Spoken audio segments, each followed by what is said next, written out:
Jaya, Jaya, Jesus Christo. Jaya, Jaya, Jesus Christo. Jaya, Jaya, Jesus Christo.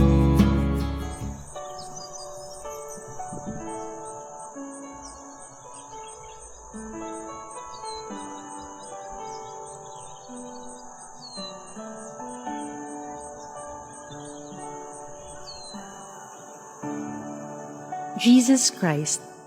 Maraming tao nagpapahayag ng kanilang debosyon, pananampalataya at pag-surrender sa Kanya.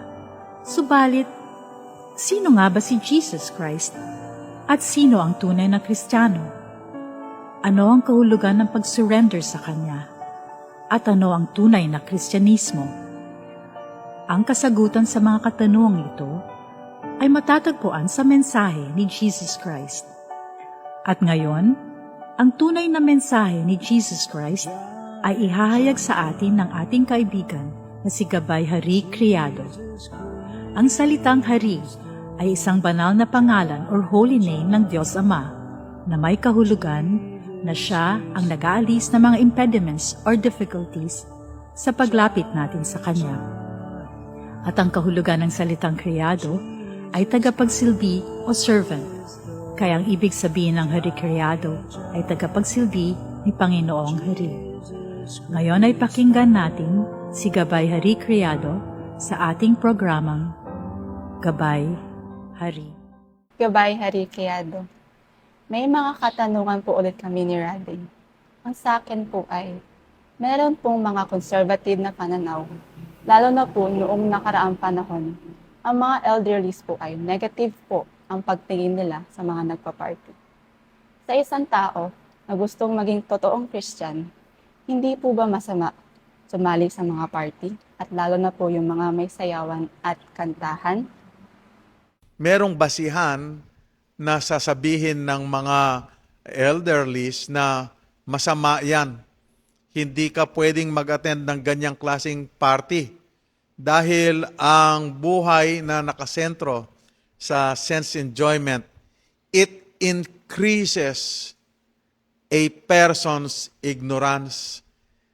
Nagiging grabe, nagiging mas masidhi, nagiging malala ang kamangmangan, ignorance. Nagsisimula sa pag-identify sa material body as being oneself. Hindi po tayo ang ating material na katawan. Tayo ang spiritual energy na anak ng Panginoong Diyos. Hindi tayo ang ating material na katawan. Subalit ang pag-attend ng mga ganitong klasing party, nahuhumaling, nalalasing ang mga participants at ito'y nadadagdagan ang kanilang kamangmangan, ang kalasingan na ako ang aking material na katawan.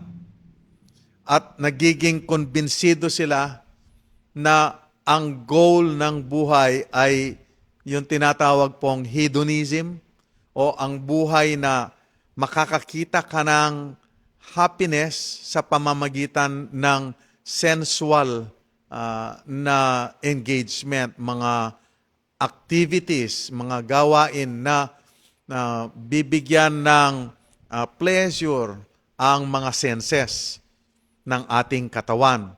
Ang mga naghahanap ng kaligayahan sa sense enjoyment ay hindi sila magtatagumpay na maging tunay na masaya at satisfied. It drives them farther. Nalalayo sila sa totoong direksyon kung saan sila makakahanap ng tunay na kaligayahan.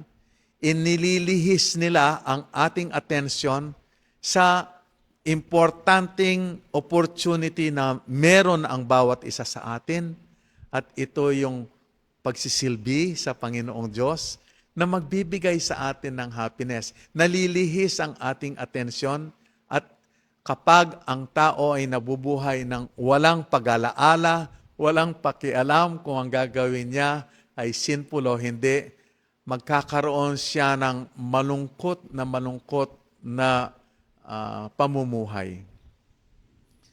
Meron kang tanong, Radhe? Kung meron pong tinatawag na material na kayamanan at meron din pong spiritual na kayamanan, tama po bang sabihin na merong materialistic na mga parties at sayawan, pero meron din pong parties na may sayawan at kantahan, pero ang mga ito ay spiritual, na pwede pong matawag na Christian gatherings pa rin?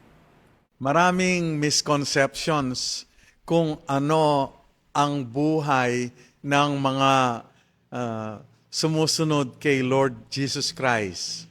Ang iba nga, ang idea nila ay parati lamang nakaluhod at sila'y malungkot, at ang idea nila ng sakripisyo, ito ay mahirap na mahirap para sa katawan at seryoso yung buhay. No?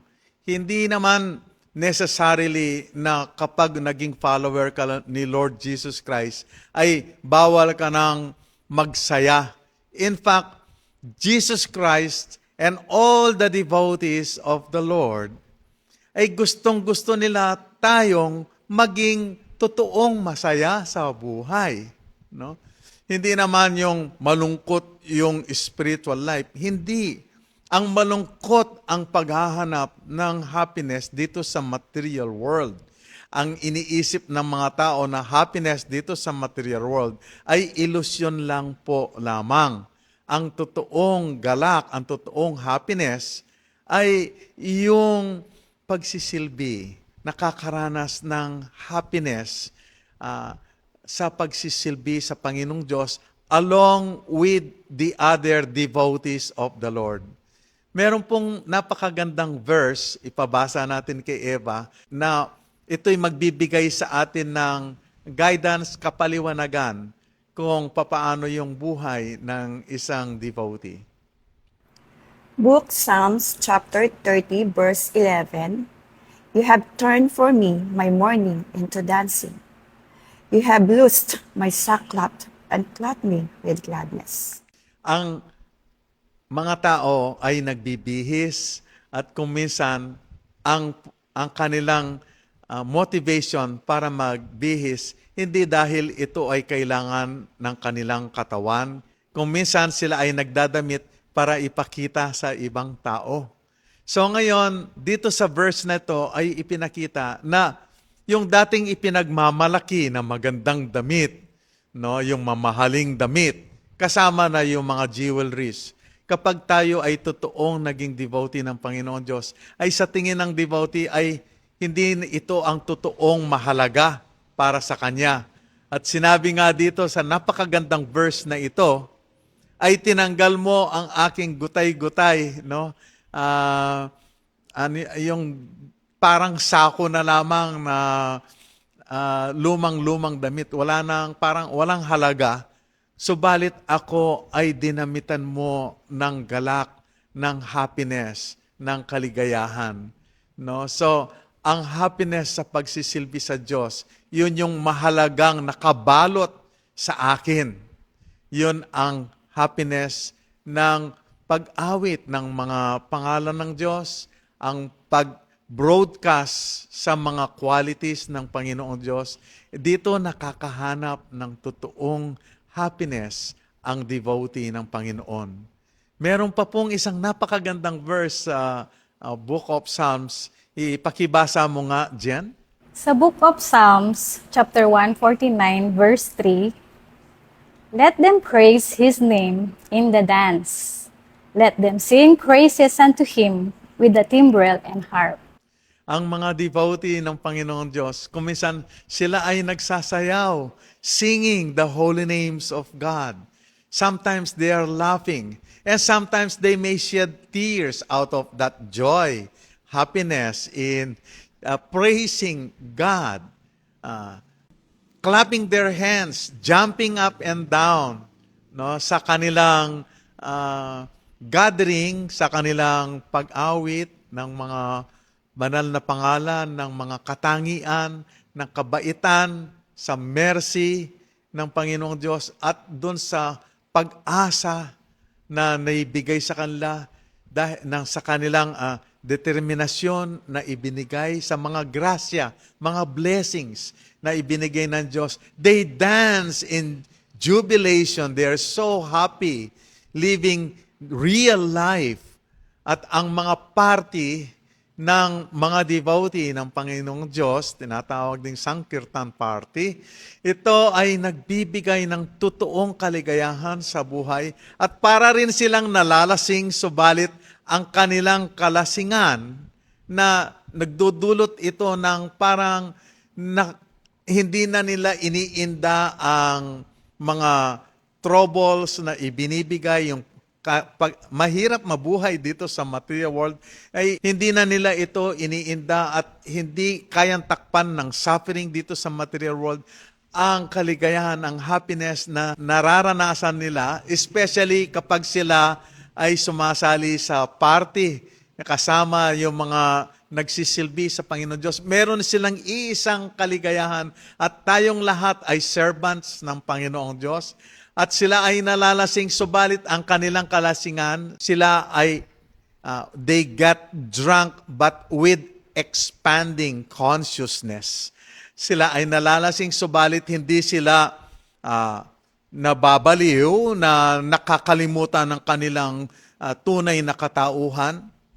Subalit, sila ay na-enlighten at nagsasaya sa totoong kaligayahan base sa realization na hindi ako ang aking material na katawan, punong-puno man ng karamdaman ang aking katawan, meron man itong iniindang sakit, subalit darating ang araw, iiwanan ko ang aking katawan, hindi ako ang mamamatay, iiwanan ko ang aking katawan at sa ganoon ang katawan ay tatawaging patay, subalit ako ay eternal, walang hanggan, na merong pagkakataon na opportunity na maranasan ng kaligayahan ng pagsisilbi sa Panginoong Diyos. No? Ako'y merong pagkakataon na maranasan ko ang kaligayahan ng maging totoong Christian. A real Christian is one who is following, not imitating, following the teachings of Jesus Christ. One who is loving God with all your heart, with all your mind, your entire being. And out of this pure love, love for others will automatically manifest.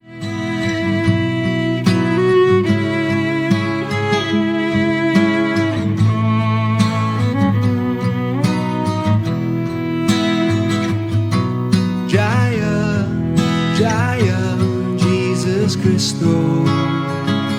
Jaya, Jaya, Jesus Christo. Jaya, Jaya, Jesus Christo. Jaya, Jaya, Jesus Christo. Jaya, Jaya, Jesus Christo. Jaya, Jaya, Jesus Christo. Jaya, Jaya, Jesus Christo. Jaya, Jaya, Jesus Christo. Jaya, Jaya, Jesus Christo. Jaya, Jaya, Jesus Christo. Jaya, Jaya, Jesus Christo.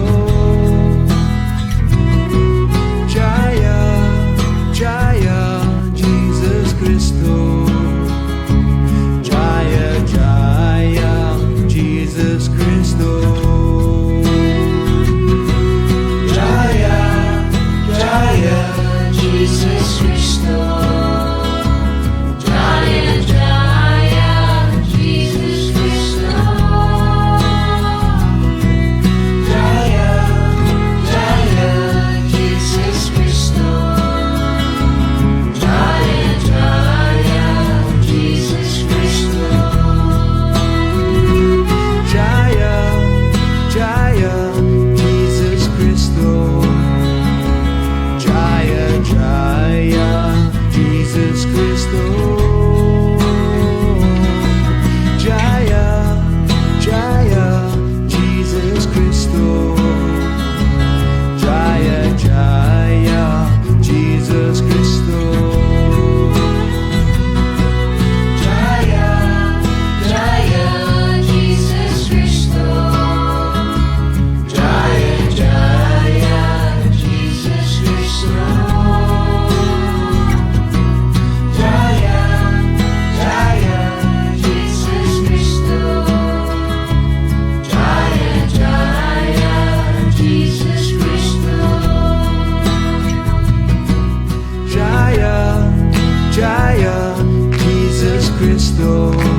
Cristo.